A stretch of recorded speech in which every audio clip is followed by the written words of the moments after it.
have become so disconnected from their audience that it's come to this. Let's rewind for a second It's to what... super easy how. I mean, they allowed people that had agendas to write things. It's the same thing that's happened to mainstream journalism. I think the reason why it's more pervasive and it's more, it's more identified in gaming is because it's such a microcosm of people that are hyper fixated on it. So you have like a very high degree of competency and awareness, and that causes people to think and like realize the errors and the sloppiness because it's niche, right? And so here's the thing. I said this before. How many times have you read an article or something like that in a mainstream publication, and it turned out that it's total bullshit because you're an expert in that field? Now, my skeptical mind tells me that if every article that I read that I understand is bullshit, then I would also assume that every article that I read that I don't understand is also bullshit. I just don't know it. A lot of us remember as the golden age of gaming journalism. Yep, Back then, gaming magazines like Nintendo Power, PC Gamer, and Game Informer weren't strict magazines. Yep. They were a gateway into the world we love. Dude, this was gaming culture. Like, these magazines were gaming culture themselves. Unique way of connecting with us, speaking a language that every gamer just understood. Yeah, you get like this with it. This was especially important at the time because of how niche gaming was. Look at that, bro. Oh, he is ready.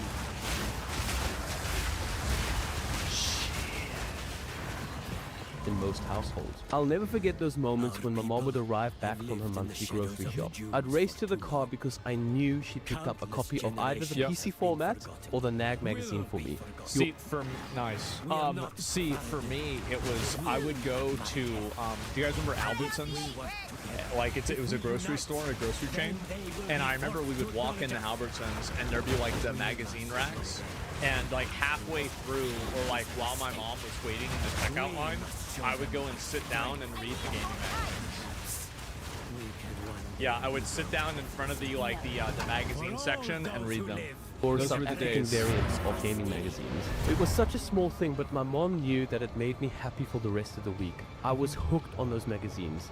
Over time, I'd even figure out which of the writers had the same taste in games as me, and I'd always look out for their names in these magazines. I never did that. Gaming journalists used to deliver an amazing experience that a lot of us will always remember. When the internet took over, sites like I don't even think that it was gaming journalists. I think that it was just like the time whenever you were a kid, and it was just like a innocent hobby that just had people writing about it, that people just really liked the content.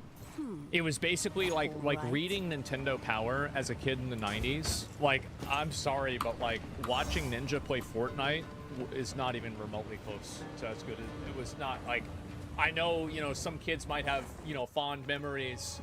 It was not even remotely close. GameSpot and GameFAQs kept the energy alive. They weren't just about reviews and news, they were about community. Forums were always buzzing with debates, walkthroughs, and theories. Early reviews felt like it was simply gamers talking to gamers, because that's exactly what it was. It wasn't just about the games, it was about the culture. That era... It went so hard that, I mean, the way that a lot of the WoW devs got hired is they were people that complained about EverQuest. And Blizzard saw that and they said, well, God, these guys really don't fucking like the game. They really think they can do it better? Well, let's find out. And then they got hired. Jeff Kaplan, I think, is a good example of that. It was about celebrating games. Big events like E3 felt magical, where developers, journalists, and players came together to share in the excitement of announcements and reveals. It was a time when the line between fans and journalists was blurred, because at the end of the day, journalists were gamers too. But, like all golden ages, it didn't last forever. By the 2010s, cracks started to show. Traffic became the priority and sensationalism took over. Why? Because ad revenue now relied on clicks. And when your business model depends on clicks, trust and quality often disappear. News, reviews, and entertainment were no longer the product. You and I became the product. I think this is the problem with like all types of media, is that when you get paid by views, there's going to be a like every type of monetization has a dark side, where it has like a negative outcome as well. But I think that really, like, so when gaming journalism, and I'm sure he's going to say this, Gamergate killed gaming journalism. That's what it was. And if you look at the graphs of like all these websites, you'll see that that's exactly what happened. Is that they were still growing until like Gamergate. That was the end of it. Majority of news outlets, not just gaming journalists, quickly learned that sensationalism equals profit. And where there's sensationalism, there is disconnect. It wasn't just clickbait though. There was also this new phenomenon of first come, first served. Instead of publishing a monthly magazine where journalists could spend more time refining and crafting something thought-provoking and entertaining, a never-ending rat race began. Companies now competed to get previews, reviews, and news out faster than the competition. Articles started feeling rushed, and reviews... This is something that happened with YouTube as well. Like, how many of you guys remember, or like you played a game where people try to get guides out for new content as soon as possible, and they do it at the cost of the content itself? So like the guide will come out, but it'll be really shitty, or it won't be complete because it won't be ready, but like the title says that it's the full complete thing. Yeah, exactly right. And so that's a huge issue. The PoE 2 shit? Yeah, the FX troll, I think, yeah, people are really critical about them for that reason. Becoming increasingly more disconnected from gamers. It was clear that it didn't feel like it was gamers talking to gamers anymore. Yeah. Now, a lot of people have grown so... Blind men are in trouble. I wish Resident Evil 2 let me be a more compassionate hero. Yeah, I think that also, like, this was another big difference, is that when you looked at the old magazines, it was really people talking about the game quality, and you didn't really have as much people that were like, it was more of a celebration of the games and the discussion of the game at like a factual level.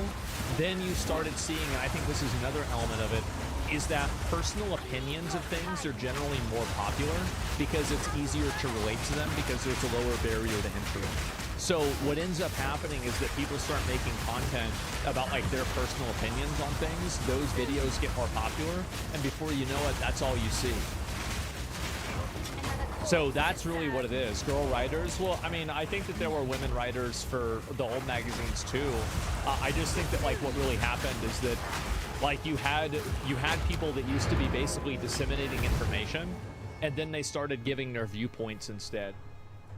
Tired of this. Just look at the recent reviews around Concord. Self-proclaimed critics gave this game a 7 out of 10 or even an 8 out of 10, while literally the entire gaming community rejected this game into oblivion. Saying these reviews felt out of touch is an understatement. There is so obviously a disconnect between these journalists and actual gamers. Well, there's an intentional disconnect. They do it on purpose because they don't want to... They want to push an agenda. They want you to believe something. And this is the same with mainstream media too. Like, I've seen it happen with numerous different events. Think about how many known lies mainstream media just reports regularly, and they never really try to correct them or fix them. That's what happens all the time. They all know, yeah, exactly. And so they're not trying to, like, their message is more important than the truth. That's basically the way that they look at it. You should give him another chance. I don't think we're alike at all. Then there's the issue of activist journalism. Game publishers started controlling the narrative more aggressively, using embargoes and restrictions to shape coverage. If the catch-22 of video game journalism, what was the other article? Gaming the system, how games journalists lost his review or a job over a negative review. Yeah, I'm not sure about that specifically. It depends on why, but yeah, I think that that definitely happens, and that's one of the big weaknesses for anything. Concord got bad reviews. No, there were a lot of very positive reviews for Concord, actually. If a journalist criticized a game, they risked losing early access or exclusives in the future. That's one of the big weaknesses, and I think that that's actually what the crux of Gamergate was actually about, is you have people that are effectively participants or beneficiaries of access journalism, and you do have some platforms and publications that don't take advantage of this, but back then especially, they were very few and far between. So you had people, and this is still an issue now. Like, so I'll give you an example. I think that, like, think about the interaction and everything that I had with Elon Musk, you know, today on Twitter, right, and yesterday and, you know, past week or so, is that there is an implicit benefit to not covering things of people that could give you some sort of advantage in the future, right? And so that's what ends up happening, is that you have people that don't give feedback or they don't say certain things because it's more important for them to maintain a hegemony or maintain a relationship than tell the truth. And I think that sees it constantly. No, it's a 62 on Metacritic. I get your point, but Concord got slaughtered by everyone. I think a 62, like, I mean, a 62 for Concord. I feel like it was a 0.62 by the player base, though, right? I mean, so I think that's a pretty huge difference. And when you're in a state of competing for clicks, losing that access can be devastating Yeah. for your company.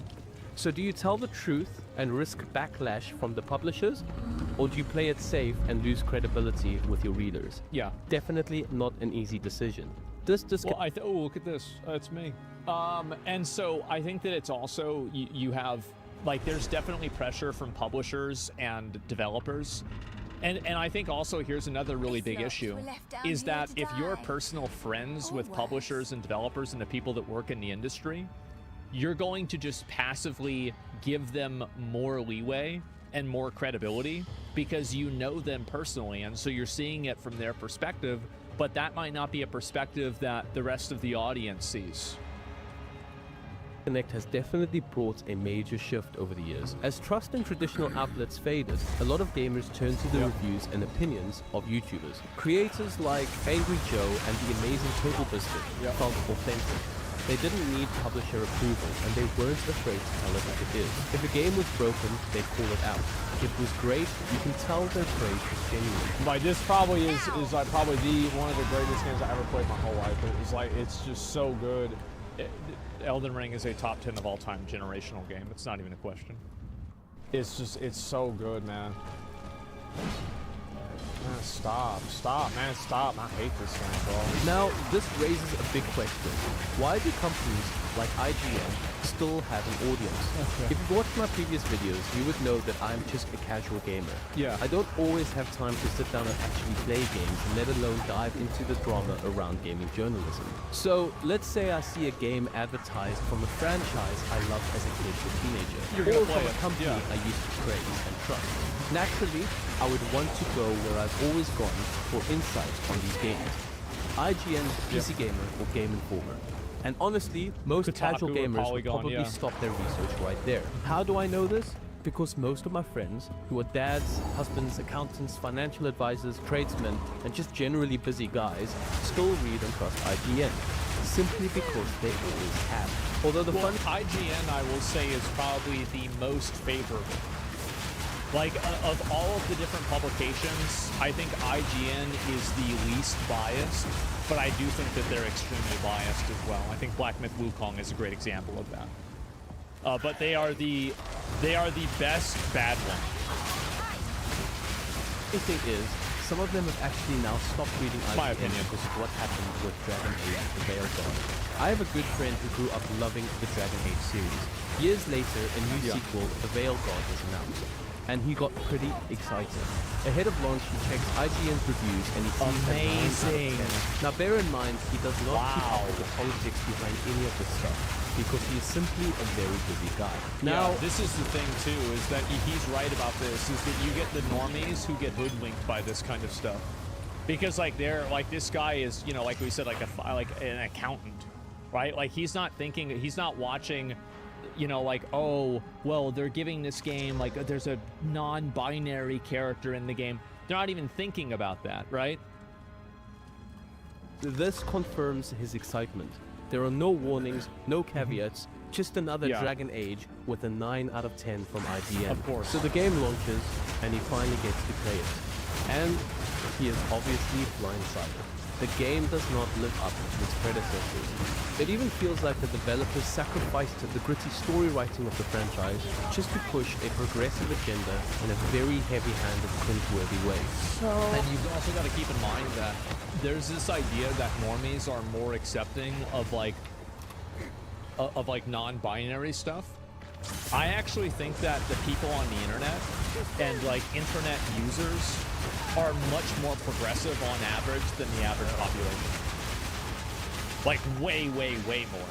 Oh, I'm non-binary. And IGN gave it a higher review score than any of the previous titles. A lot of these big outlets have obviously let people down, and more gamers are starting to look elsewhere for honest opinions. So where does that leave us? Is gaming journalism going to eventually disappear? They are an endangered species right now. They're like the white rhinos. There's like 7 of them left. And so what's happening is that there's almost no gaming journalism outlets that are left now. And if you think about the amount of people that are writing articles for these websites, it's less than 100 people probably at this point. Like it's basically dead. Like it's very, very close to being dead. Now, I thought about making my own website, but the problem is that it would probably require me to interact with other people. And so I was like, I don't know if I want to do this because I don't like talking and dealing with people. But functionally, like if all I had to do was set up a foundation for it and like set up like what I thought would work, and then that's it, I'm done, I would do that. Donkey called them out a while ago? Yeah, sure, right? Well, I think that's what's going to happen a lot. I don't think it will, but I do believe gamers are finally holding these companies accountable. I do believe as gaming journalism has declined, we have definitely seen a rise in trusted YouTubers and indie creators who are doing something traditional outlets struggle with. They embrace the difficult conversations around gaming, and a lot of them do it well. Let's face it, games aren't a one-size-fits-all. What I love about a game might be what you hate about it. And that's fine. Independent creators that's fundamentally what makes independent content creators on YouTube a better source. Not to mention the fact that watching a video for a video game is just a baseline. Like theoretically, if Nintendo Power could have been like, you know, like in Harry Potter, where like they would open up the newspaper and it would actually play videos with the paper. If Nintendo Power could have done that with embedded YouTube videos in the year 1995, they would have done that. The only reason they couldn't do that is because it was not technologically possible to do that. So, in like a perfect world, it would have effectively been YouTube videos with text in between videos. Right? No technology. Yes, exactly. And so that's what I think is happening a lot, is that it's just simply a better medium. And also, the way that video game websites, their criteria for what's valuable and what's important doesn't reflect what a player thinks is valuable and important. So like if this person thinks that it's really good that they had trans character in the game, your average Walmart American is going to either not care or think it's bad. Because they don't think like that at all. Like this is it's a closed system of people that are in their own bubble, and their values no longer represent the majority of people inside of their audience. Their biases. When they rave about a game, it feels like a recommendation from a fellow gamer, not some detached, objective critic. And that honesty, it resonates. On top of that, creators build... Well, also... There it is. Also, it's easier, like IGN has a bunch of people writing articles for them. So like you don't really have like one definitive viewpoint that you're getting out of IGN because, or Kotaku or any of these other websites, because they just have like, there's some people that write that think this about a game, other people that write that think that about a game. But like with a individual like myself or, you know, any other like Scale Up or something like that, you're getting really the opinion of one consistent person. So like, for example, like the person who writes the review for Dragon Age Veilguard might also write a review and have totally different criteria than somebody else for the game for that audience. You see kind of what I'm saying? And so like following an individual creator is much easier to do than following an individual writer. The community. They're in the comments, posting live streams, and engaging with their audience in ways traditional outlets just don't anymore.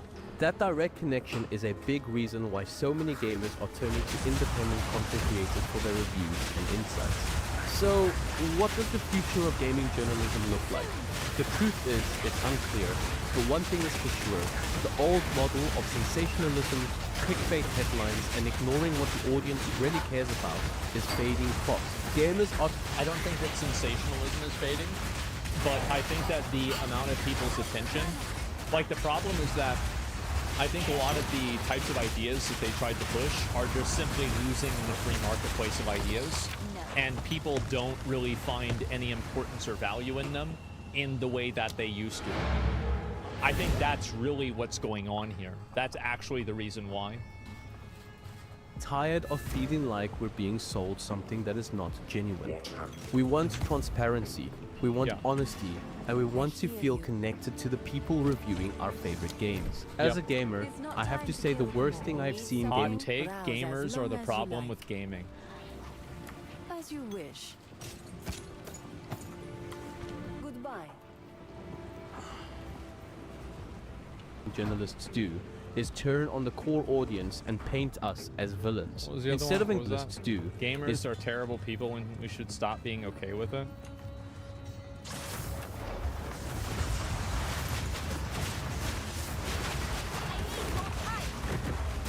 Now. Okay. And this website is called The Gamer. Again, this is like going to work at a steakhouse if you're a vegan. I can't imagine being this stupid. And paint us as villains. Instead of engaging with the community, some Not sure if like 15 layers gamers are bad people. journalists have chosen to throw accusations at gamers, stating we are the problem with the gaming industry. Gaming journalism won't disappear, but it will have to evolve. The outlets that survive will be the ones that understand the shift and reconnect with their audience. It's not just about getting the first scoop anymore. It's about providing real, thoughtful coverage that respects the community and acknowledges the diverse opinions within it. I think that, I mean, just to be totally honest, I think that you just can't, if you bring in identity politics to like video game stuff at this point, you're asking to lose. Yes, of course, there's always going to be people that are okay with it, but there has been such a massive backlash from it that if you bring up or talk about any identity politics, like I think that the Kingdom Come Deliverance controversy, and I'll talk about that after this, is a really great example of just like how how sensitive people are to that now. Is that if people get even a hint of something that they would consider like woke, they totally lose their fucking minds. To the point that when outlets like PC Gamer might actually produce thoughtful content that raises valid points, no one cares anymore. They automatically face backlash from the internet due to the reputation they've built over time. The recent article on Path of Exile 2 was a prime example of this. Readers see the headline and they immediately assume it's a bad article. But this is a completely self-induced problem. And this is the consequences. The rise of independent creators and YouTubers shows us what gaming journalism could become. More personal, more honest, and more connected to the audience. These creators... Well, it's also more direct, and it's a better medium too. Like, you don't have a lot of people that are writing articles individually either. You have mainly people that are creating YouTube videos because it's a better medium. Asmon, you're the PC gamer now? Well, I mean, yeah, in a lot of ways I am. I think that's true. I didn't mention Gamergate, but I definitely should have. Yeah, I think that Gamergate was the point, like that, in my opinion, was the undeniable turning point where everything changed. Because before Gamergate, people were pretty much like, yeah, whatever, right? Like, you know, there's like some people that have political opinions about stuff, it's whatever. But like, with Gamergate, it kind of drew a line in the sand between the people who were in the gaming and journalism industry and people who were in the gaming industry and the people who weren't, like the actual consumers. So like Gamergate was this thing where a lot of people, this is like 10 years ago, maybe like 11 years ago at this point, it was a long time ago. But basically what happened was that there were a lot of reports and people discussing how certain outlets were behaving in unethical ways. Like, for example, people would get review copies or they wouldn't get review copies, and they'd be like, I think the best example was that somebody was in a relationship with like this girl and then provided coverage to one of this girl's games, and in the process of that didn't disclose the fact that they were in a relationship with the person whose game they reviewed. And so there were a lot of instances like that where you had obvious kind of ethical violations that happened. And basically what happened is that people got really angry about it, and the entire like gaming industry tried to turn it into a, well, the reason why they're mad is because they hate women type thing. And I think that it worked for some people, but it didn't work for enough people. And what happened is that after that, if you look at the graph for like the way that these websites went, like after 2014, they went way, way down. Like that was the beginning of the end, and like now they've never been lower. Was the girl hot because it was justified? Well, it doesn't matter, right? That's not the point. And so that's really what was not the turning point. The industry's response to it was, respectfully, well, that's actually a great point you're making. Yeah, the turning point was not, no, really, really good point. It was not the fact that it happened. It was the fact that the journalists tried to pretend like it wasn't happening, and it was an insult. It was an insult to everybody's intelligence. Everybody was like, this is bullshit. We can all tell this is bullshit, right? And I think also that's when they directly started attacking gamers. That's whenever it really began, was 2014. And that's where I think the big transition happened. And that's when you started seeing a lot like more like identity politics in games, stuff like that. Because then they tried to overcorrect and like kind of punish in a way. Like, I don't really think that's what happened, but I think that's the way that a lot of people viewed it. Punish gamers for Gamergate. And I think that all that did was it just radicalized them more. Because at the end of the day, like, there's just way more people that play video games than people in games media. And they just got straight up overwhelmed. And for a long time, you were getting... basically, like, this is what would happen, right? Is that pretty much every person in journalism had the exact same viewpoint, and I think this is still the case. And if one person, like, kind of went off the, you know, they went off the, you know, off the beaten path, they immediately were crucified. And you saw that recently. I forgot which game it was, but one, you know, more mainstream journalist paid credibility to, like, a gamer complaint. And they had a bunch of other journalists that were getting mad at them because they were saying, oh no, we're not supposed to talk about that. We're not supposed to pretend that exists, right? Path of Exile. I don't remember whether it was PoE or not. I'm not sure. And so anyway, that's really, you want to see reservations so bad? Well, usually going off the reservation or going off the plantation, I think these are the two usual ones, but they're both kind of not very, like, it's kind of a weird way to say it. But yeah, anyway, the point is that, I think this is what happened, and you have those journalists that are getting fixated on like trying to make sure that nobody talks about this. And you even see it now whenever you have articles written about like why a game didn't do well, and it's like they're ignoring the massive elephant in the room for why the game actually didn't do well, because they don't want to talk about it, because talking about it's like Voldemort, right? It's like talking about it makes it real. And I think that's really what happened. You see kind of what I'm saying? Politically correct, not following my policies. Yeah, that's basically what it was. Of giving a voice to the gamers, and they are filling a gap left by the big outlets that became more concerned with clicks than delivering real value.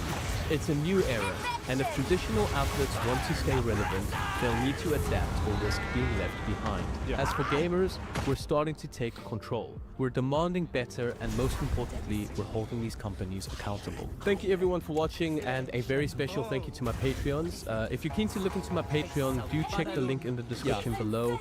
I'm really enjoying building this community with all of you. Also, a very big thank you to Sennheiser for these headphones. This isn't a sponsorship, but a few weeks ago I reached out to them and asked them for a sponsor, but they sent them to me completely for free.